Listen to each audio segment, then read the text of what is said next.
خبر میں خوش آمدید۔ میں ہوں آپ کا میزبان سعید قاضی اور میرے ساتھ میرے کو ہوسٹ ہیں میاں شاہد صاحب۔ ناظرین، کچھ خبریں اور پھر اس پہ تجزیے اور مزید خبریں لیں گے میاں صاحب سے۔ سیلاب کے حوالے سے کیا واقعی ایک خطرناک ہفتہ شروع ہونے والا ہے؟ ہم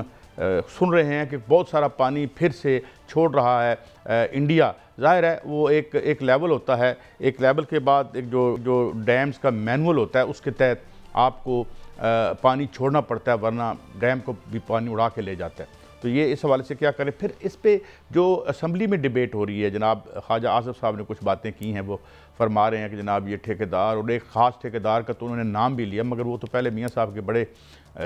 دل کے قریب تھے، میاں صاحب ان کی تعریف بھی شاید کرتے رہے ہیں۔ تو یہ کیا معاملہ ہے؟ ادھر چین نے نئے ورلڈ آرڈر کا اعلان کر دیا ہے۔ ٹرمپ کس مصیبت میں ہے؟ تھوڑا سا ذکر میں آج ایک خبر آپ کو دوں گا ایک بچی کے حوالے سے۔ ایک بچی نے انکل پیوٹن کو کیا کہا ہے۔ ڈونیٹسک مشکل سا نام ہے جس پہ قبضہ کیا ہے رشیا نے، اور وہاں پہ پانی نہیں ہے، اور اس بچی نے ایک ویڈیو پیغام جاری کیا ہے، اس پہ بات کریں گے۔ ساتھ آپ کو یہ بھی بتائیں گے کہ مودی کی ایک ناراضگی کی وجہ یہ بھی ہے کہ نوبیل پرائز کے لیے ٹرمپ کو مودی نے جو ہے وہ پش نہیں کیا، کیونکہ وہ بار بار جو پاکستان انڈیا میں امن کی بات کرتا ہے وہ اپنا کینڈیڈیچر جو ہے ایز اے نوبیل کے لیے وہ اس کو پش کر رہا ہے۔ اور کیا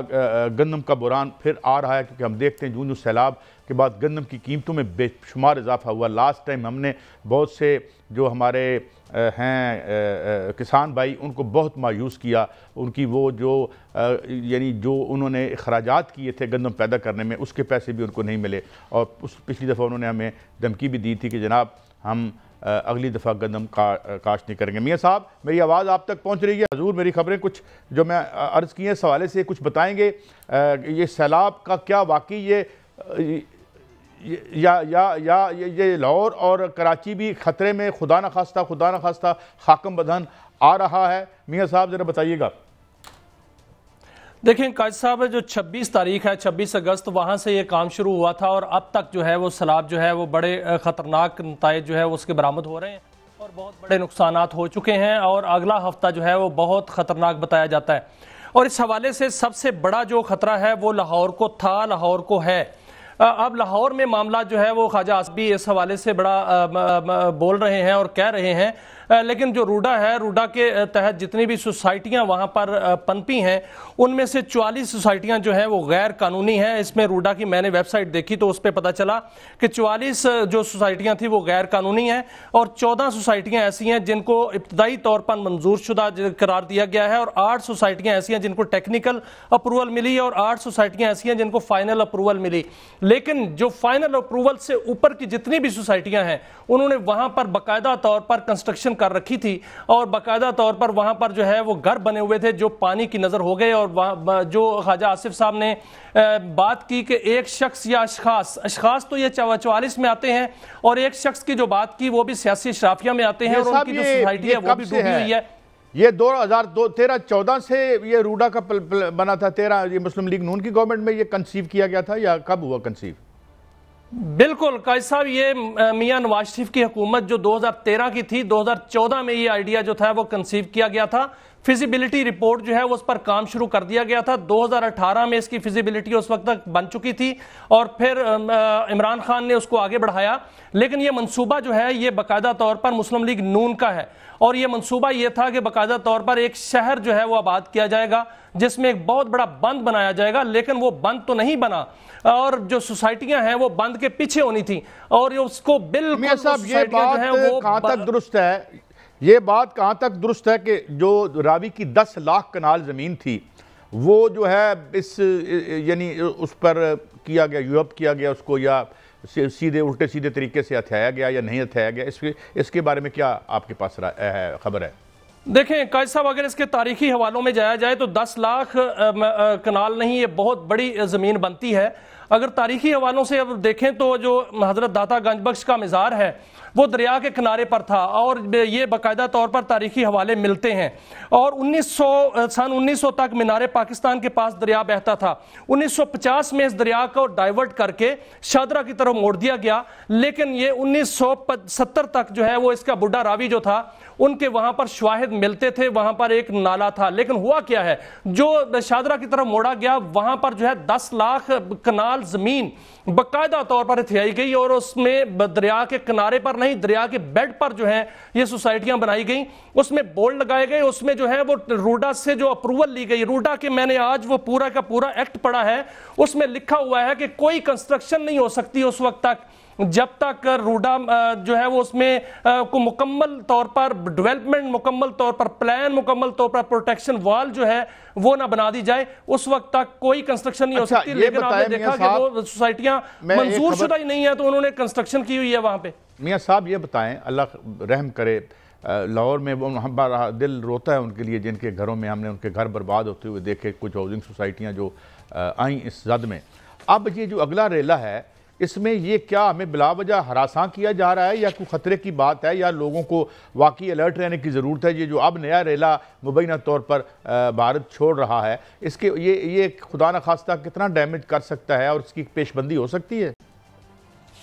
دیکھیں قائد صاحب، تصویر تو بڑی بھیانک ہے اور بڑی خوفناک ہے۔ جو ہم کیوسک کی بات کرتے ہیں تو کیوسک، پہلے میں تھوڑا سا ایک بات بتا دوں کہ کیوسک جو اکائی ہوتی ہے وہ 28 لیٹر پانی ایک مربع فٹ میں گزر جائے ایک سیکنڈ میں تو اس کو کیوسک کہتے ہیں، اور جب کیوسک پانی گزرتا ہے یعنی 10 لاکھ کیوسک کا مطلب یہ ہے کہ 3 کروڑ 3 لاکھ کیوسک ایک سیکنڈ میں پانی جو ہے وہ گزرتا ہے۔ اب جو ہفتہ شروع ہونے والا ہے اس میں یہ بتایا جا رہا ہے کہ دریائے چناب کے کیچمنٹ ایریا میں مقبوضہ کشمیر میں جو بھارت نے ناجائز وہاں پر ڈیم بنا رکھے ہیں، جس میں بگلہار 1 ہے، بگلہار 2 ہے، سلال ہے، دلہستی ہے، یہ 4 ڈیم ہیں، ان کے انہوں نے گیٹ کھول دیے ہیں۔ اور اس میں جو آپ بات کر رہے تھے سر کہ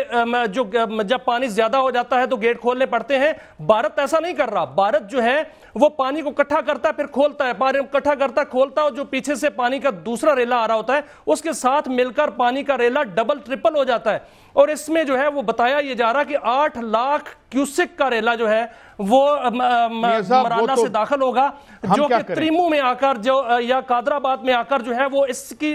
جو شدت ہے وہ بڑھ جائے گی، کیونکہ اس میں پلکو نالا، بین نالا اور اس میں جو ہے اگر ہم یہ کہیں اگر ہم یہ کہیں کہ یہاں کی انڈیا اور ہاؤسنگ سوسائٹیوں نے مل کر حملہ کیا ہے ہمارے اوپر تو یہ غلط تو نہ ہوگا؟ میری آواز میاں صاحب تک پہنچ رہی ہے؟ جی میری آواز آ رہی ہے آپ کو میاں صاحب؟ صاحب بولیے۔ میں یہ کہہ رہا تھا کہ یہ تو پھر ان ناجائز ہاؤسنگ سوسائٹیوں اور انڈیا نے مل کر ہی ہم پر حملہ کر دیا ہے میاں صاحب۔ بالکل قائد صاحب، ایک تو ناجائز ہاؤسنگ سوسائٹیوں نے سب سے زیادہ حملہ جو ہے انہوں نے کیا ہے۔ آپ دریائے چناب کی بات کر لیں، دریائے راوی کی بات کر لیں، دریائے ستلج کی بات کر لیں، ہم نے یہ خبر دی تھی کہ کئی مربع کلومیٹر کا علاقہ جو ہے وہ باقاعدہ طور پر جو قبضہ کیا گیا ہے۔ آج خواجہ آصف نے بھی اس کی تائید کی ہے، اور اس میں جو ناجائز ایک ٹھیکیدار کا نام بھی لیا ہے، 10 لاکھ کنال پر جو ہے وہ اس میں قبضہ کیا ہوا ہے۔ قائد صاحب جو دریائے راوی ہے وہ بالکل نالا بنایا جا چکا ہے اور لاہور ہر وقت خطرے میں ہے۔ میرے پاس ہسٹوریکل جو ہے وہ اس کے فگرز پڑے ہوئے ہیں کہ اس دریا میں جو ہے 6 لاکھ کیوسک کا بھی ریلا آیا تھا راوی میں۔ اگر یہ 6 لاکھ کیوسک کا ریلا آ گیا تو پھر یہ داتا گنج بخش تک کا جو علاقہ ہے وہ سارے کا سارا زیر آب ہوگا۔ اور اگر یہ تو اندرون شہر ہے میاں صاحب، یہ تو اس کے ارد گرد تو اور جتنے بھی محمود بوٹی اور جتنے بھی آبادیاں ہیں اور جو آگے جا کے ٹھوکر نیاز بیگ ہے، یہ ساری کی ساری آبادی اور اس کے اندر جا کے جتنی بھی آبادیاں ہیں جوہر ٹاؤن تک اور ملتان روڈ کے ساتھ ساتھ یہ ساری کی ساری پانی کے اندر ہوں گی۔ آپ نے دیکھا کہ کتنی سوسائٹیاں پانی کے اندر آ چکی ہیں۔ یہ بتائیں کہ یہ جو لاہور کینال جو ہے یہ محفوظ ہم سمجھتے ہیں کہ یہ بھی اوور سپل خدا نخواستہ ہو سکتی ہے؟ بالکل ہو سکتی ہے قائد صاحب، کیونکہ یہ لاہور کنال جو ہے یہ بھی اس کا بھی لنک جو ہے وہ اسی سے دریا سے ملتا ہے جا کے، صرف یہ اوور اب آپ مجھے یہ بتائیں اگر ہمیں کیا کرنا چاہیے؟ سے پانی اندر داخل ہوتا ہے تو اس کا بیک فلو پڑے گا اور بیک فلو جو ہے وہ ارد گرد سارے علاقے میں پھیل جائے گا۔ نہیں میاں صاحب، تو کوئی اس کی پیش بندی ہو نہیں سکتی؟ کچھ چلیں کوئی وار فوٹنگ پہ ہی گورنمنٹ کچھ کام کرے یا جو کرے گا پانی خدا نخواستہ کرے گا؟ دیکھیں قائد صاحب، اس میں کوئی شک نہیں کہ اس کی پیش بندی ہو سکتی تھی، اب بھی ہو سکتی ہے، اور پیش بندی یہ ہے کہ جتنی سوسائٹیاں ہیں ان کو ختم کیا جائے، جتنی ناجائز تجاوزات ہیں ان کو ختم کیا جائے، واٹر ویز کو واگزار کرایا جائے، ورنہ راوی دریا اپنا قبضہ جو ہے وہ چھڑا رہا ہے، وہ قبضہ چھڑاتا جو ہے وہ داتا گنج بخش مزار تک آئے گا، کیونکہ وہاں تک جو ہے اس کا کنارہ ہے، جو شاہی قلعہ ہے وہ دوسرے کنارے پر ہے، وہاں تک یہ ضرور دریا آئے گا اگر یہ واٹر ویز پر قبضہ نہ چھڑایا گیا اور یہ جو سوسائٹیاں ختم نہ کی گئیں، اور ادھر سے ٹھوکر نیاز بیگ سے ہٹ کرے گا اور اندر تک جو ہے وہ آئے گا، گلبرگ تک آئے گا۔ اس لیے اس کو اگر لاہور کو بچانا ہے تو پھر ہمیں وہ سوسائٹیوں کو جو ہے وہ ختم کرنا پڑے گا۔ میاں صاحب پہلی اس کا تو پھر کون کرے؟ کمپریہنسو پروگرام بنائیں، جنہوں نے یہ ہاؤسنگ سوسائٹیاں بنائی ہیں انہیں کہیں کہ متبادل فنڈز دیں ان لوگوں کو جن کو آپ نے ان نجائز جگہ پر تعمیرات کی، اور پھر سرکار بھی اس کی رجسٹریاں کرواتی رہی، وہاں پہ گیس کے کنیکشن دیتی رہی، اور وہاں پہ اس سارے چیز کو ایک اعتبار جو دیا ہے ٹھیکیداروں نے، سیاستدانوں نے اور ان لوگوں نے مل کر یا بیوروکریسی نے بھی، تو یہ ایک تو ان کو یعنی اکاؤنٹیبل بنایا جائے، اور جن لوگوں کی ہاؤسنگ سوسائٹیوں میں گھر برباد ہو گئے ہیں، جن کی بنیادوں تک پانی چلا گیا ہے، وہاں پہ ان تمام جو اربوں کا جو کھیل بنا ہوا ہے، یہاں پہ جو ایک لوٹ سیل لگی ہوئی تھی اس ملک میں، جس نے اس ملک کی سیاست کو گندہ کیا، یہ سیاستدانوں کو فنڈ کرتے تھے، پھر جب سیاستدان جو ہے ان سے یہ کام کرواتے تھے، یعنی یہ بینک رول کرتے تھے، اپنے جہازوں پہ جو ہے وہ سیر کرواتے تھے متوقع حکمرانوں کو، اور اس کے بعد جب جو ہے وہ ناراض ہو جاتے تھے کہ بھائی ہمارے ناجائز کام آپ کیوں نہیں کرتے۔ یہی انڈیا میں بربادی ہوئی مودی والی، جس کے پیچھے جو ہے اڈانی اور وہ امبانی تھے۔ تو یہ جو ہے یہ کھیل، یہ جرم کا کھیل، اس پیغمبرانہ پیشے کو جو سیاست کا پیشہ ہے، اس کو جرم کا کھیل بنا کے رکھ دیا ہے، اور اتنی آبادیوں کو ہم انڈینجر کر رہے ہیں۔ قائد صاحب دیکھیں میری بات سنیں، معاملہ یہ ہے کہ بھارت ہو یا پاکستان ہو، جو حکمران ہیں ان کے انویسٹرز جو ہیں اے ٹی ایمز ہوتے ہیں، وہاں مودی کا اڈانی اور ابانی اور جتنے بھی ہیں وہ اے ٹی ایمز ہیں، یہاں پر جو اے ٹی ایمز ہیں انہوں نے بھی گل کھلایا ہے۔ آج خواجہ آصف سچ بول رہے ہیں، آدھا سچ بول رہے ہیں، پورا سچ نہیں بول رہے، نام نہیں لے رہے، وہ زیڈ کے بی کا نام لے رہے ہیں۔ زیڈ کے بی نے سیالکوٹ میں جو پروجیکٹ شروع کیا تھا، وہاں پر سیوریج کا پروجیکٹ تھا، ورلڈ بینک کا پروجیکٹ تھا، اور وہاں سیوریج ڈالنا تھا، سیوریج ڈال کے انہوں نے جو وہاں پر سڑکیں بنائیں وہ غیر معیاری سڑکیں ہیں۔ اب خواجہ آصف صاحب جو ہیں وہ اپنے حلقے کی ان کو تکلیف ستا رہی ہے کیونکہ وہاں سے ووٹ لینے ہیں، لیکن لاہور کے وہ نام نہیں لے رہے۔ لاہور کا کیوں نہیں نام لے رہے؟ وہ کیوں کہہ رہے ہیں سیاسی اشرافیہ؟ وہاں ان کو پارک ویو کا نام لینا چاہیے، باقاعدہ طور پر لینا چاہیے۔ وہ ان کے پاس اگر این او سی ہے یا این او سی نہیں ہے، سارے کا سارا جو ہے وہ سامنے آنا چاہیے کہ وہ ہے کہ نہیں۔ یہ سارے کے معاملے جب تک سیاسی اشرافیہ خود احتسابی کے عمل سے نہیں گزرے گی، اپنے آپ کو سرنڈر نہیں کرے گی، اس وقت تک یہ کام نہیں ہونا۔ قائد صاحب یہ واٹر ویز جو ہیں یہ جب تک واگزار نہیں ہوں گے، عام عوام جو ہے وہ خطرے میں ہے، لاہور خطرے میں ہے، کراچی خطرے میں ہے، جتنے بھی دریا ہیں، سیالکوٹ جو ہے وہ خطرے میں ہے، وزیر آباد خطرے میں ہے، آپ کا جو چنیوٹ خطرے میں ہے، سارے کے سارے شہر جو دریاؤں پر ہیں وہ خطرے میں ہیں۔ 80 سے زائد ڈیم کی بات کر رہے ہیں خواجہ صاحب۔ ہم نے آج تک جو ہے وہ دیامن بادشاہ کا کتنی دفعہ جو ہے افتتاح کیا، اس کی زمین جو ہے وہ 100 ارب روپے میں بیچی، وہ زمین میں بھی گپلا ہے، اس میں بھی جو ہے وہ سکینڈل بنا تھا، وہ اس کا احتساب کون کرے گا؟ اگر ہم 80 ڈیم بنانا چاہتے ہیں تو بھارت نے ربر ڈیم ٹیکنالوجی استعمال کی، ہم کیوں نہیں کرتے؟ ہم ہر دریائے چناب پر جو ہے وہ 15 سے 20 ڈیم بنا سکتے ہیں ربر ڈیم ٹیکنالوجی سے۔ ہم ہر شہر کے پاس ایک ربر ڈیم ٹیکنالوجی سے شہر جو ہے بیلے کے ساتھ ساتھ دریا کے ساتھ ساتھ جو ہے وہ بنا سکتے ہیں، جس میں پانی سمو سکتا ہے۔ 10 لاکھ کیوسک پانی جو ہے وہ بہت بڑا پانی نہیں ہے، اس کو ہم ڈیموں میں سمو سکتے ہیں، لیکن ہم ربر ڈیم ٹیکنالوجی 1 سال میں 12 ڈیم بن سکتے ہیں، 2 سالوں میں 24 ڈیم بن سکتے ہیں۔ اگر ہم ہر دریا پر ربر ڈیم ٹیکنالوجی سے ڈیم بنانے شروع کر دیں تو میگا ڈیم جو ہے وہ تعمیر کرنے شروع کر دیں، ہمارا 5 سے 6 کروڑ ایکڑ فٹ پانی جو ہے قائد صاحب وہ سیو ہو جائے گا۔ ہم جو ہے وہ ہمارا بالکل سیلابوں سے جان چھوٹ جائے گی۔ پورے یورپ نے جہاں پر لاکھوں کروڑوں کیوسک پانی آتا ہے انہوں نے اسی طرح اپنی جان چھڑائی ہے، تو ہم کیوں نہیں چھڑا سکتے؟ لیکن سب سے پہلے جو ہے سیاسی اشرافیہ کو اپنی خود احتسابی سے گزرنا پڑے گا، اس سے پہلے نہیں ہو سکتا۔ کیسا میاں صاحب دیکھیں نا، یہاں پہ ہم آخر میں ایک سٹوری بھی کریں گے، نہ یہ میرٹ کا خیال رکھتے ہیں، نہ یہ جو ہے وہ اب جو لوگ خود جنہیں یہ احساس، جب مجھے پتا ہو کہ میں میرٹ پہ آ کے اوپر نہیں بیٹھا ہوا تو میں نیچے میرٹ پہ بندے کیوں لاؤں گا، یہ بھی ایک سٹوری ہے ہمارے پاس، آج ہم آخر میں یہ کریں گے۔ لیکن یہ میاں صاحب اب تو اس وقت تو اتنی اس ہفتے کی بات ہو رہی ہے، اللہ کرے یہ ساری ہماری جو ہے وہ خوف اور خطرے جو ہیں یہ بے بنیاد ثابت ہوں اور کوئی عافیت لوگوں کی جو ہے خطرے میں نہ پڑے. لیکن اب تو یہ ڈیم بنانا، اب وہ کہہ رہے ہیں جی اسی ڈیم اب بنائیں گے، ہم یہ کریں گے وہ کریں گے، اس کو تو کرتے کرتے کئی سال لگ جائیں گے. اس پہ بھی ایک نئی کنٹراورسی آ گئی ہے. ایک نئے آبی ماہر ہیں، ان کو کل میں سن رہا تھا ایک چینل پر، عباس صاحب، ان کو بھی ہم تشریح دیں گے. وہ کہتے ہیں جی اب جو ڈیم سے بھی مسئلہ نہیں ہے، یعنی بتاتے نہیں ہیں کہ حل کیا ہے. یہ بتاتے ہیں کہ جی بڑا فریش واٹر ہے سندھ کے اندر جسے ہم استعمال کر سکتے ہیں، اس سے تو ہم استعمال کر سکتے ہیں. یہ جو اوپر سے اوور فلو ہو کے آ رہا ہے، اس کا ہم کیا کریں، اور اس کا اب ہم کیا طریقہ ایسا کریں کہ جو اب تو ہاؤسنگ سوسائٹیوں کو نکالنا لوگوں کو، یار یہ دیکھیں نا اب کون کرے گا. اب صاحب تین منزلیں ڈوب گئی پانی میں، تین منزلیں ڈوب گئی. مجھے بہت خوفناک صورتحال جو ہے وہ نظر آ رہی ہے، کیونکہ اگر دریائے راوی میں 3 لاکھ کیوسک کا ریلا آ گیا، دریائے ستلج میں 3-3.5 لاکھ کیوسک کا ریلا آ گیا، دریائے چناب میں 8 لاکھ کیوسک کا ریلا آ گیا، کہاں سمائے گا؟ قائد صاحب آپ بھی اپنا خیال کریں، اپنا گھر جو ہے وہ اوپر شفٹ کر لیں اپنا، کیونکہ جو لاہور ہے وہ خطرے میں ہے. انہوں نے ہاؤسنگ سوسائٹی والوں نے لاہور کو خطرے میں ڈال دیا ہے. اس سے پہلے جو ریلا گزرا ہے اس سے پتہ چل گیا ہے یہ ہاؤسنگ سوسائٹیاں تو ڈوب گئیں، باقی علاقے جو ہیں وہ ڈوبنے کے یہ دیکھیں نا، یہ ٹھوکر تک تو پانی آیا نا میاں صاحب. یہ ٹھوکر کے ساتھ جو ہاؤسنگ سوسائٹیاں تھیں ان کے تو ایک دو بلاک میں تو اندر وہ گھس آیا آلریڈی. یعنی اب دیکھیں اگر اس سائٹ سے ہم دیکھیں لاہور کی، تو اس سے میں بہت خوف زدہ تھا، اور اللہ تعالیٰ نے مہربانی کی کہ جو یہ پانی آگے نہیں آیا، ٹھوکر سے آگے نہیں آیا. آگے جو ہے یہ آگے کی سوسائٹی ہیں نہر کے ساتھ، وہاں نہیں آیا. تو لیکن اب جو آپ بتا رہے ہیں اس میں تو واقعی لوگوں کو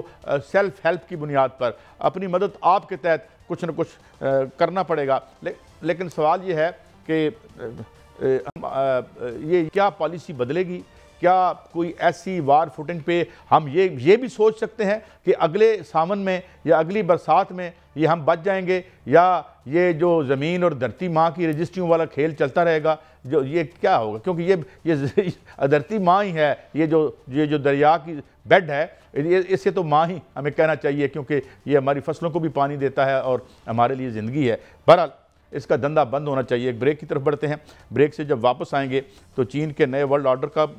بات کریں گے، گندم کے بحران کی بات کریں گے، اور جس سماج میں میرٹ نہ ہو اس میں یہی ہوتا ہے جو آج پانی ہمارے ساتھ کر رہا ہے، اور اس طرح، اور یہ پھر جو آسمانی آفات ہیں یہ انسانی آفات بن جاتی ہیں. بریک کے بعد حاضر ہوتے ہیں.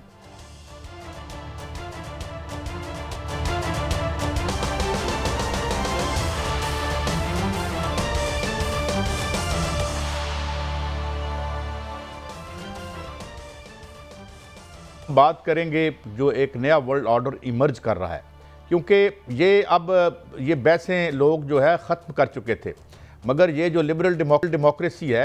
It is in its death throes. ہم دیکھ رہے ہیں جو ٹریڈ وارز ہو رہی ہیں، جو جنگیں ہو رہی ہیں. لیکن میاں صاحب ایک چیز میں اس ساری بات سے پہلے آپ کی کیونکہ پیوٹن صاحب ہمیں نظر آ رہے ہیں، تو ایک بچی، یوکرین کی بچی نے ایک میسج بھیجا، اور نیو یارک ٹائمز جو سے آج رپورٹ کیا ہے، اور وہ بچی کیا کہتی ہے پہلے میں انگریزی میں پڑھ کے سناتا ہوں آپ کو. ایک تو پانی کا یہ حال ہے جو آپ ہمیں بتا رہے تھے، اس سسٹم کو دیکھیں، اور ایک بچی کیا کہہ رہی ہے، اس کو انکل ووا، یعنی ان کا نک نیم جو ہے پیوٹن کا، تو وہ چھوٹی سی بچی کہتی ہے انکل ووا can you please bring a simple miracle into our lives and deliver water to our homes. یعنی وہاں پہ 3 دن میں 3 گھنٹے پانی آ رہا ہے. یہ وہ یوکرین ہے جو پورے یورپ کو عافیت سپلائی کرتا تھا، گیس کی شکل میں، گندم کی شکل میں، منرل کی شکل میں. وہاں وہ بچی کہتی ہے سانو پانی دا گلاس دے دیو. ادھر یہ نالائق ہیں، یہ نالائق نہیں کہنا چاہیے، انتہائی کرپٹ لوگ ہیں جنہوں نے جو ہے وہ صاف پانی تو ہمیں کیا دینا تھا، بلکہ اب گندا پانی ہماری دہلیز تک آنے کا خطرہ سروں پر منڈلا رہا ہے. ان کی نالائکیوں کی وجہ سے، ان کی جو یعنی یہ لالچ کی وجہ سے، ہرس کی وجہ سے. یار حکمران بن جاتے ہو تو اس کے بعد آپ کو کیا چاہیے؟ تاریخ آپ کو یاد رکھتی ہے، اینلز آف ہسٹری میں آپ کا نام آتا ہے. کیا یاد کرے گی تاریخ آپ کو؟ کیا سمجھے گی کہ یہ ٹھیکیدار فرینڈلی جمہوریت تھی ہماری، اور کیا تھا؟ اس لیے میں کہہ رہا ہوں کہ liberal democracy is dying each and every پہ جو ہم دیکھ رہے ہیں. تو میاں صاحب یہ نیو ورلڈ آرڈر جو بن رہا ہے، اور اب انڈیا جو ہے، اور ایک خبر میں اور بھی آپ کو دیتا چلوں، آج ایک اور بڑی انٹرسٹنگ چیز نے نیو یارک ٹائمز نے ہمیں بتائی ہے کہ ان کا ناراضی کی ایک وجہ وہ اور بھی ہے. جو ٹرمپ صاحب ناراض ہیں، اس سے مودی سے، وہ چاہتے تھے کہ جناب یہ مودی بھی ان کو ٹپ کرتا اور ان کو پش کرتا کہ انہیں نوبیل پرائز ملے، تو یہ نہیں ہوا۔ تو ایک وجہ یہ بھی ہے، دیکھو کس مقام پر کیا کھیل ہو رہے ہیں۔ جی میاں صاحب، تو یہ جو میں اس بارے میں کہتا ہوں کہ کیا ہے اس نیو ورلڈ آرڈر میں، کیا انڈرسٹینڈنگ ہے ہماری جو مقتدرہ ہے، جو فیصلہ کن کردار ادا کرتے ہیں ہماری اس حکمرانی کے نظام میں، وہ کس طرح سے اپنی جگہ اس نئے نظام میں دیکھ رہے ہیں؟ میاں صاحب قائد صاحب دیکھیں، چین کے شہر تیانجن میں جو ایک بہت بڑی بیٹھک ہوئی ہے، اس کو ہم نیو ورلڈ آرڈر ہی کہہ سکتے ہیں۔ وہ اس لیے کہ چین نے وہاں پر جو ہے 25 ممالک کو وہاں اکٹھا کیا ہے، جس میں ایٹمی طاقتیں جو ہیں وہ موجود ہے۔ پاکستان، انڈیا، چین خود، روس، یہ ایٹمی پاورز ہیں، اور وہاں پر جو ہے وہ موجود ہے۔ اور وہاں پر اس وقت جو اس کانفرنس ہوئی ہے SCO، اس میں جو اعلامیہ آیا ہے وہ بتا رہا ہے کہ پورا یہ ورلڈ کا ایک بلاک جو ہے وہ بن چکا ہے، لیکن اس میں پاکستان جو ہے قائد صاحب وہ مرکز انکار رہا ہے۔ ہمارے وزیر اعظم جو ہیں انہوں نے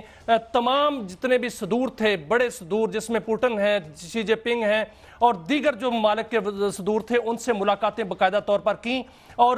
فیلڈ مارشل بھی جو ہے وہ وہاں پر پہنچ چکے ہیں۔ بھارت کے اندر بڑا واویلا ہے۔ آج آپ نے دیکھا کہ جب اجلاس ہو رہا تھا تو مودی صاحب جو ہیں وہ منہ پر ہاتھ رکھ کے ایسے سن رہے تھے، اور ہمارے جو وزیر اعظم میاں شہباز شریف ہیں وہ تابڑ توڑ حملے کر رہے تھے، باقاعدہ طور پر بتا رہے تھے پوری دنیا کو کہ جو خزدار میں حملہ کیا وہ بھی بھارت کا اس سے پیچھے تھا، جو جعفر ایکسپریس پہ حملہ کیا وہ بھی بھارت اس کے پیچھے تھا۔ اور جب اعلامیہ آیا، اور اعلامیہ اس طرح کا ہے، جب میں پڑھوں تو آپ دیکھیں گے کہ اعلامیہ اس طرح کا ہے جیسے وہ باقاعدہ طور پر پاکستان کی ترجمانی کی گئی ہے، اور جس میں یہ لکھا گیا ہے کہ تعاون تنظیم نے جاری اعلامیے میں جعفر ایکسپریس اور خزدار میں بچوں کے اسکول پر حملے کی شدید مذمت کی، اور اس میں کہا گیا کہ دہشت گردوں کی سرحد پار نقل و حرکت اور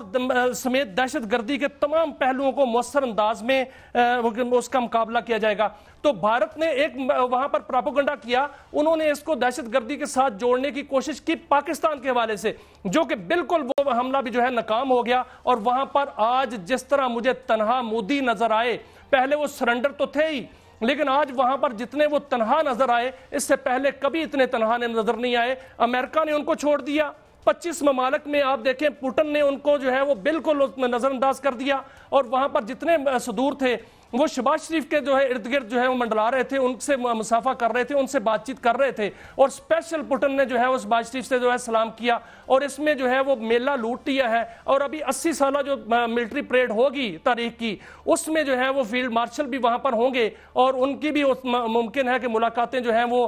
جو اعلیٰ بڑے صدور ہیں ان سے ہوں۔ کل وزیر اعظم کی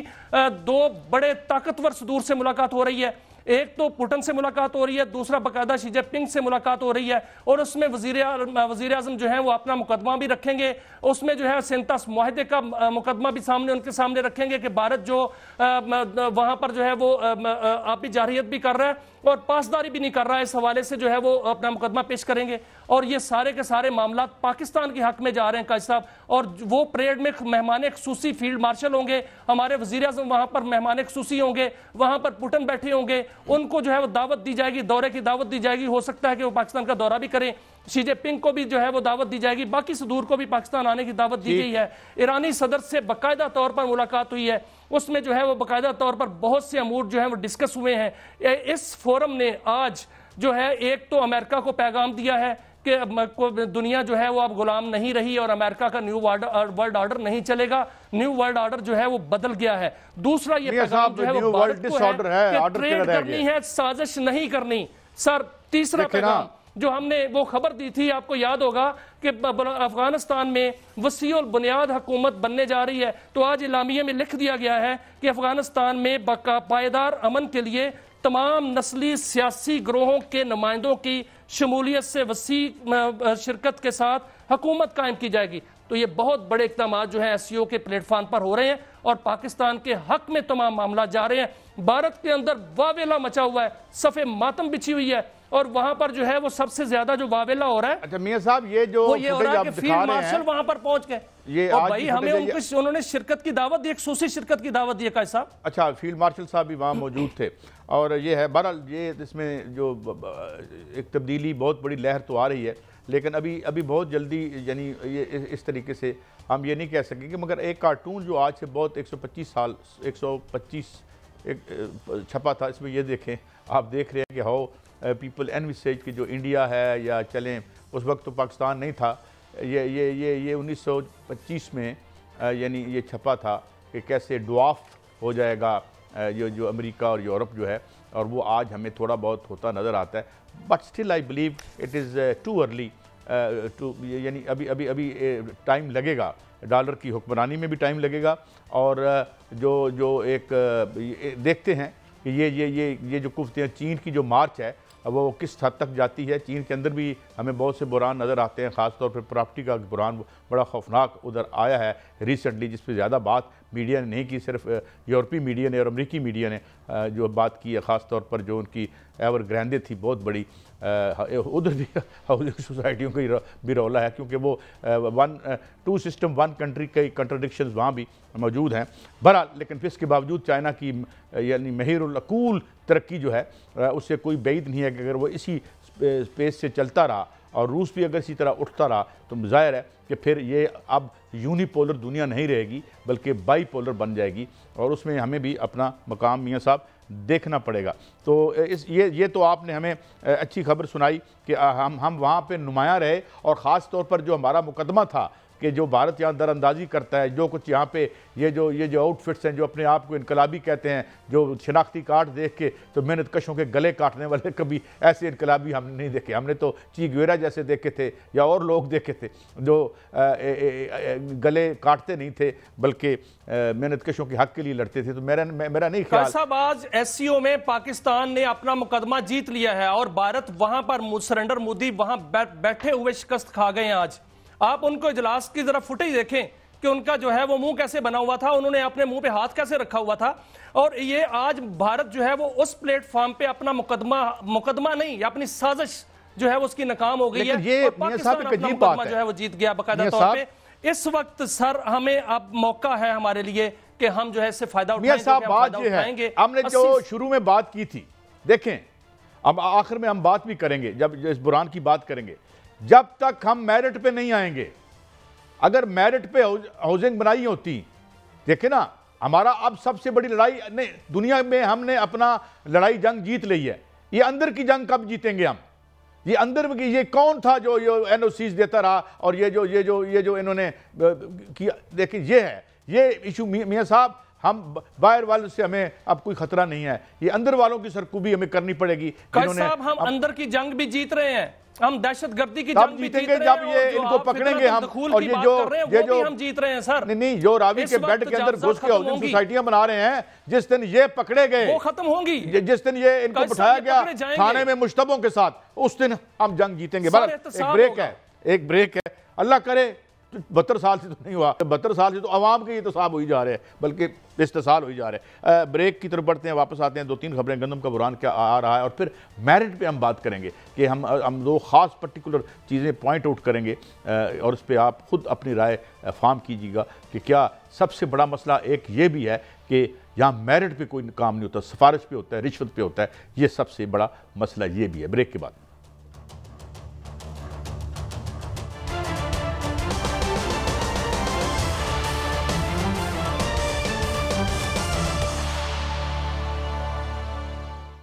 ویلکم بیک. میاں صاحب آپ کہہ رہے ہیں تو مان لیتے ہیں کہ جی احتساب ہوگا، فی الحال تو استحصال ہی ہو رہا ہے. یہ جو ہم نے گندم درآمد کی تھی، آج دنیا اخبار کی خبر ہے کہ یہ 74 ارب روپے کی گندم جو ہے وہ خراب ہوگی، اور اس کی اب بڑی سخت تحقیقات کر کے بڑی نرمی سے معاملہ ٹال دیا جائے گا. جیسے ہم نے چینی کے حوالے سے دیکھا، سکیم 300 ارب کا تھا، جرمانہ 40 ارب کا کر دیا. ابھی کوئی خبر نہیں آئی کہ وہ پے ہوا ہے یا نہیں ہوا، کیونکہ وزیر موصوف کہہ چکے ہیں کہ جناب یہ جرمانہ بڑا ناجائز ہوا ہے. ان پر عوام پر جرمانہ ہوتا رہے قیمتوں کی شکل میں، بجلی کی شکل میں. تو میاں صاحب ایک تو یہ بتائیں یہ گندم کے ساتھ کیا ہوا، اور پھر ہم نے آپ سے ایک خاص سٹوری میرٹ کے حوالے سے بھی ڈسکس کرنی ہے. تو کوئکلی پہلے مجھے یہ بتا دیں کہ گندم کے ساتھ کیا ہوا. قائد صاحب جو احتساب تو ہوگا، اور احتساب کا کوڑا برسے گا، اور احتساب کا کوڑا برسانے والوں کے لیے ہم یہ سٹوری ان کی آگاہی کے لیے ان کو جو ہے وہ نشاندہی کر دیتے ہیں. کہ سیلاب کی تباہ کاریاں جاری ہیں، 3 کروڑ لوگ جو ہیں وہ اس سے جو ہے وہ متاثر ہو چکے ہیں، لیکن جو ذخیرہ اندوز ہیں اور حکومت کی نااہلیاں ہیں وہ بھی سامنے آ رہی ہیں۔ گندم کا بحران پیدا ہو چکا ہے، آٹا مہنگا ہو چکا ہے، آٹا اس وقت 20 روپے فی کلو گرام مہنگا ہو گیا ہے، 90 روپے فی کلو گرام میں تھا، 110 روپے فی کلو گرام میں مل رہا ہے، اور خدشہ یہ ظاہر کیا جا رہا ہے کہ 150 روپے فی کلو گرام تک جائے گا، اور روٹی بھی جو ہے وہ مہنگی ہو جائے گی، اور یہ بھی کہا جا رہا ہے کہ روٹی کہاں تک مہنگی ہونے کا خطرہ ہے میاں صاحب؟ 50 روپے کی روٹی ہو جائے گی، 50 روپے کی قائد صاحب، اور چینی جو ہے وہ اس وقت ناپائد ہے، اور خوردنی تیل جو ہے وہ بھی مہنگا ہو چکا ہے، 20 روپے فی کلو گرام مہنگا ہو چکا ہے۔ اور مسئلہ کیا ہوا ہے قائد صاحب؟ مسئلہ ایک تو ذخیرہ اندوزی ہے، کیونکہ گندم وہ جو 2600 روپے فی من تھی وہ اب 3900 روپے فی من ہو چکی ہے۔ اس کی وجہ کیا ہے کہ درآمدی گندم، آپ کو یاد ہوگا کہ گندم منگوائی گئی تھی 2022-23 میں نگران دور میں، اور وہ منگوائی گئی تھی 16 لاکھ میٹرک ٹن، اس میں سے 9 لاکھ میٹرک ٹن جو ہے وہ گندم جو ہے وہ بیچ دی گئی، فروخت کر دی گئی، 6,77,000 میٹرک ٹن گندم جس کی مالیت 74 ارب روپے بنتی ہے وہ گوداموں میں سسری کھا گئی، اور ان کو جو ہے وہ اس میں جو ہے وہ کیڑیاں پڑ گئیں، اور وہ بالکل آٹا بن گئی، وہ ناقابل استعمال ہو چکی ہے، اور وہ اب کسی استعمال میں نہیں ہے۔ اور اس حوالے سے جو سیلاب کی تباہ کاریاں جاری ہیں اس میں نجائز منافع اٹھانے والے وہ بھی جو ایکٹیو ہو چکے ہیں، اور اس وقت جو ہے وہ جو 2500 روپے میں گندم مل رہی تھی 3900 روپے میں گندم جو ہے وہ مل رہی ہے، اور 20 کلو گرام کا تھیلا جو ہے میرے سامنے فگر پڑے ہوئے ہیں وہ 1300 میں ملتا تھا، اب 1900 روپے میں مل رہا ہے، اور چینی جو ہے وہ بھی مہنگی ہو چکی ہے۔ تو مہنگائی کا میاں صاحب یہ مجھے بات نہیں سمجھ آ رہی، میں نے کوئکلی دوسری سٹوری پہ جانا ہے، کوئکلی مجھے سمجھائیں کہ پہلے جب آئی گندم کی فصل تو پتہ چلا کہ جناب کسانوں کی تو جو اخراجات تھے وہ بھی پورے نہیں ہوئے، اب ایک دم مہنگی، یہ درمیان میں دیہڑی کون لگاتا ہے؟ کسان بھی مارا گیا، روٹی کھانے والا بھی مارا گیا۔ قائد صاحب دہاڑی جو دہاڑی 2022-23 میں تو نگران حکومت کے دور میں لگی تھی، اس وقت معیشت کو اور جو مجموعی نقصان ہوا تو 300 ارب روپے کا بتایا گیا تھا، سب سے بڑی دہاڑی تو وہ لگی تھی، اور اس کے بعد جو دہاڑی لگی ہے وہ ذخیرہ اندوز لگاتے ہیں، سٹے باز لگاتے ہیں، اور حکومتی لوگ لگاتے ہیں، حکومت کے جو بیوروکریسی ہے وہ لگاتی ہے۔ دہاڑی تو لگتی ہے، دہاڑی تو ہر دور میں لگی ہے، لیکن معاملہ یہ ہے کہ گندم اس دفعہ جو ورلڈ بینک کہہ رہا ہے وہ کہہ رہا ہے کہ پہلے سے کم پیدا ہوگی، سیلاب بھی آ چکا ہے، تو اس سے جو ہے گندم کا بحران بھی آئے گا، چاول کا بحران بھی آ رہا ہے قائد صاحب، کیونکہ ہزاروں ایکڑ نہیں لاکھوں ایکڑ اراضی پر جو چاول تھا وہ آپ پوری پٹی کی جو ہے وہ چاول کی فصل کی تباہ ہو چکی ہے، گنا جو ہے وہ ڈیمیج ہو چکا ہے، آپ کی گندم کا جو ہے وہ کیا دسمبر میں گندم جو ہے وہ کاشت ہو سکے گی، کیونکہ بار اتنی آ چکی ہے، مڈ اتنا بڑھ چکا ہے۔ یہ ابھی مودی نے دورہ کیا تو کہتے ہیں میں $70 بلین کی، بلکہ خبروں میں چھپی یہ بات، اچھا جاپان انویسٹمنٹ کرے گا وہاں پہ، تو ہمارا بھی پچھلے دنوں ایک دورہ ہوا، تو اس حوالے سے بھی کوئی انویسٹمنٹ جاپان کی، ظاہر ہے ہم اس کی ایک بڑی منڈی ہیں، یہاں پہ جاپانی کاریں جتنی بکتی ہیں کہیں اور نہیں بکتی، تو یہاں بھی کوئی جاپان انویسٹمنٹ کرے گا، یہاں پر تو ہم ان کی پرزے جوڑ کے تو چھکڑے بیچی جا رہے ہیں یہاں پہ کاروں کے نام پر، تو کوئی ادھر Japan to invest $68 billion in India over 10 years including AI and chips، تو یہ تو وہ کر رہا ہے، مجھے امید ہے کہ اگر ہمارا یہ جو گیا تھا وفد یہ بھی کچھ کر کے آیا ہوگا۔ بہرحال میاں صاحب وقت کم ہے، میں وہ میرٹ کے حوالے سے اچھا ابھی ہے تھوڑا وقت، تو یہ کیا اپنا ایک تو ہمارا وہاں پہ صرف یہ کیا خبر درست ہے کہ وہاں کے سٹال پہ ہمارے پاس نمک کے علاوہ رکھنے کو کچھ نہیں تھا؟ دیکھیں قائد صاحب واقعتاً یہ خبر آئی تھی کہ نمک کے علاوہ ہم اس سٹالز پہ رکھنے کو کچھ نہیں تھا، اگر ہم نمک ہی اچھی طرح بیچ لیتے تو وہ بھی $12 بلین کا سالانہ ہے، کم از کم ہم وہی اچھی طرح بیچ لیں، وہ انڈیا جو ہے وہ کسی راستے سے انڈیا جو ہے اپنا ہمالین سالٹ اور کے نام سے جو ہے بیچ رہا ہے، لیکن ہم نہیں اس کو بھی نہیں بیچ رہے، لیکن یہاں پر دعوے یہ کیے جا رہے ہیں کہ جی پیک جو ہے وہ شروع ہونے والا ہے، یعنی جاپان کوریڈور جو پاکستان میں شروع ہونے والا ہے، بہت سے پروجیکٹ شروع ہونے والے ہیں، ابھی تو وہ دورہ ہی متنازع ہو چکا ہوا ہے کہ اس میں جتنا بڑا وفد گیا تھا وہ کس خرچے پر گیا تھا، اس میں بتایا گیا کہ وہ خرچہ جو ہے وہ کیا تھا اپنے جیب سے کیا تھا، لیکن ایئر فورس کے جہاز کو کیا خرچہ دیا گیا تھا، کیا ان کو پیسے دیے گئے تھے، یہ بہت سی معاملات ہیں جو ایک دیکھنے والے ہیں، لیکن اس میں ایک دعویٰ کیا جا رہا ہے کہ جاپان کا دورہ بڑا کامیاب تھا، اور پاکستان میں جو ہے بہت سے پروجیکٹ شروع ہوں گے. آپ دیکھتے ہیں آنے والے وقت میں ٹی وی پہ ہم مختلف جو گورنمنٹ کے سیلاب سے نپٹیں گے تو بعد میں پروجیکٹ شروع ہوں گے. گورنمنٹ کے مبصرین کو ہم دیکھ تو رہے ہیں کہ دیکھتے ہیں یہ کتنے ہوتے ہیں، اور پھر میرے خیال میں ان کو دے شوڈ کم کلین آن دس. ایک تو لسٹ جاری کر دینی چاہیے کہ کون کون گیا، اور یہ بھی بتا دینا چاہیے کہ جناب یہ جو لوگ سرکاری طور پر نہیں تھے انہوں نے اپنے کھیسے سے یہ دورہ کیا ہے تاکہ یہ کنٹراورسی ختم ہو جائے اور یہ ہر وقت ہر چیز کو نہ بناتے رہیں. اچھا، اب یہ میڈیسن کے شارٹیج کا مسئلہ آ گیا میاں صاحب، یہ بھی آپ دیکھ لیں. اور اچھا، اب میں میاں صاحب آپ کو نا اب تھوڑا سا میں ایک اور سٹوری کی طرف آتا ہوں. میاں صاحب یہاں پہ 4-5 سال پہلے مجھے ایک سٹوری پتہ چلی کہ اس وقت کے chief drug inspector of Pakistan نے ایک دوائی بین کر دی جو حاملہ بیٹیوں کو لگنی تھی. وہ ایک ملٹی نیشنل کمپنی نے ایک مقامی فارماسیوٹیکل سے بنوائی اور اس نے غلط بنا دی. انہوں نے وہ بس ان کا نوٹس آ گیا، انہوں نے کہا جی یہ بین ہے. یہ انہوں نے ڈرگ ریگولیٹری اتھارٹی کو لکھا. اس وقت غالباً اسلم افغانی صاحب جو ہیں وہ ڈرگ ریگولیٹری اتھارٹی کو ہیڈ کر رہے تھے. خیر سے وہ دوائی بکی،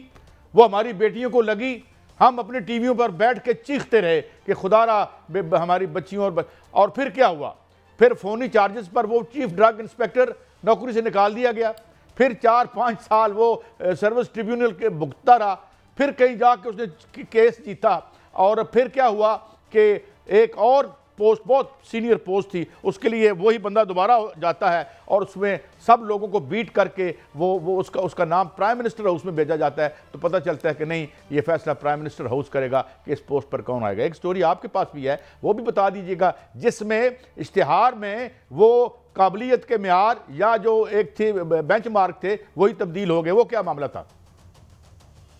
قائد صاحب دیکھیں، ادویات کی ابھی آپ بات کر رہے تھے. 80 جان بچانے والی ادویات جو ہیں وہ ناپید ہیں اور وہ نہیں مل رہی. اور دوسری بات جو آپ کر رہے تھے کہ ڈاکٹر عبید صاحب کی، وہ میں نے پتہ کرایا تھا اس سمری کا، پتہ چلا کہ وہ ڈمپ ہو چکی ہے. تیسری بات جو ہے وہ ریگولیٹری جو اتھارٹی ہے اس کی صحت کے شعبے کی، جس کو PMDC کہتے ہیں، وہاں پر ایک اچنبے کی بات ہوئی ہے، انہونی ہوئی ہے. وہ یہ ہوئی ہے کہ رجسٹرار کی ایک سامی جو ہے مشتر ہونی تھی، اور اس میں جو اشتہار جاری کیا گیا 26 تاریخ کو یہ اشتہار جاری ہوا. اس میں لکھا گیا کہ عمر کی حد جو ہے وہ 54 سال ہوگی اور تجربہ 10 سال ہوگا. حالانکہ جو ایکٹ ہے اس میں یہ لکھا گیا ہے کہ عمر کی حد جو ہے 50 سال ہوگی، تجربہ 15 سال ہوگا. لیکن کہہ تو رجالی ہے کہ بندہ نہیں مل رہا. اس لیے ایک وہاں پر ایک اسی شعبے میں ایڈیشنل رجسٹرار رہی ہیں خاتون ڈاکٹر شائستہ، ان کے بارے میں یہ اطلاعات آ رہی ہیں کہ یہ سامی ان کے لیے جو ہے وہ اشتہار میں ریلیکسیشن دی گئی ہے. ہم نے ان سے بات کی باقاعدہ طور پر ڈاکٹر شائستہ سے، اور ان سے پوچھا کہ کیا یہ آپ کے لیے اشتہار جو ہے وہ بنایا گیا ہے؟ تو انہوں نے کہا کہ میں اپلائی تو ضرور کروں گا کیونکہ وہ اشتہار آیا ہے، لیکن میرے لیے نہیں بنایا گیا. لیکن بہرحال اس کا ہم نے پورا ریکارڈ جب میں نے چیک کیا ہے، پوری سٹوری ڈگ آؤٹ کی ہے، تو اس میں معلوم یہ ہو رہا ہے کہ جو باقاعدہ طور پر یہ ایک معاملہ جو ہے وہ بالکل بنا بنایا معاملہ لگتا ہے اور باقاعدہ طور پر پلانڈ ہے، جس میں جو ہے وہ ایک خاتون جو چلیں میاں صاحب کیونکہ ابھی نتیجہ نہیں آیا، ان کو جو ہے وہ نوازنا کے لیے ہے. میاں صاحب میں یہ کہتا ہوں کہ مجھے جو ہے وہ اس میں اپلائی کرنا ہے اور میں اس میں اپلائی ضرور کروں گی. ترجمان کا موقف سن لیجئے، بڑا دلچسپ موقف ہے قائد صاحب. جو ترجمان PMDC ہے انہوں نے کہا کہ ہم نے 2 دفعہ اشتہار دیا مطلوبہ تجربے کے لیے، مطلوبہ عمر کے لیے، کوئی ملا ہی نہیں. اور پھر میاں صاحب یہ بتائیں، چلیں یہ تو میاں صاحب میں چاہتا ہوں کہ تھوڑی سی اور بات ہو جائے، تھوڑی سی یہ تو چلیں ابھی ہم کوئی کسی پہ ہم الزام نہیں لگا رہے، ممکن ہے وہ بالکل میرٹ پہ ہوں. البتہ یہ جو تبدیلی ہے اس کے بارے میں حکومت وضاحت کرے کہ یہ کیوں پیرامیٹرز چینج کیے گئے، اور کل جب اپائنٹمنٹ ہوگی تو یہ بات ثابت ہو جائے گی کہ یہ کسی کے لیے بنا یا نہیں بنا. چند چڑھیا تو زمانہ دیکھے گا. دوسری بات میاں صاحب مجھے یہ بتائیں کہ یہ SCCP میں تنخواہیں 35 کروڑ، یہ بڑا ترقی یافتہ ملک ہے ہمارا، یہ خود ہی تنخواہیں لگائی جا رہے ہیں، یہ کیا چکر ہے؟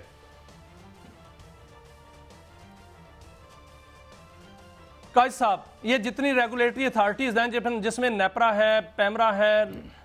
یہ SCCP ہے وغیرہ، ان پر پابندی لگا دی گئی ہے. پارلیمنٹ نے پابندی لگائی ہے کہ کوئی بھی، اور وزارت خزانہ نے پابندی لگائی ہے کہ کوئی بھی اب از خود تنخواہ نہیں بڑھا سکتا. Very good. یہ بات جو ہے نیپرا میں بھی پہلے آئی تھی، SCCP میں بھی آئی، اور انہوں نے خود اپنی تنخواہیں بڑھا لی اور ان لمیٹڈ تنخواہیں بڑھا لی. نیپرا کے بارے میں آئی کہ نیپرا نے اپنا جو چیئرمین ہیں اور جو ممبرس ہیں انہوں نے جو تنخواہیں بڑھائی ہیں وہ ہوش ربا تنخواہیں بڑھا دی ہیں، کئی لاکھ روپیہ ان کی تنخواہ جو ہے بنتی تھی، اور اسی طرح ایس سی سی پی کی اس دن جو ہے وہ باقاعدہ طور پر قائمہ کمیٹی چلیں میاں صاحب میرا وقت ختم ہوا چاہتا ہے، میں آخر میں صرف ایک بات چاہتا ہوں، یہ جو ڈاکٹر اشفاق حسن خان صاحب آتے رہتے ہیں ہم پھر بھی انہیں تکلیف دیں گے، یہ ساڈا بندہ تھیری لے بیٹھی اس ملک کو، یہ میں نے جو شروع میں کہا تھا کہ میرٹ پر ہی کام کر لیں تو اس گلے سڑے نظام میں بھی بہت کچھ بہتر ہو سکتا ہے۔ اجازت دیں، کل پھر ملیں گے، اللہ حافظ۔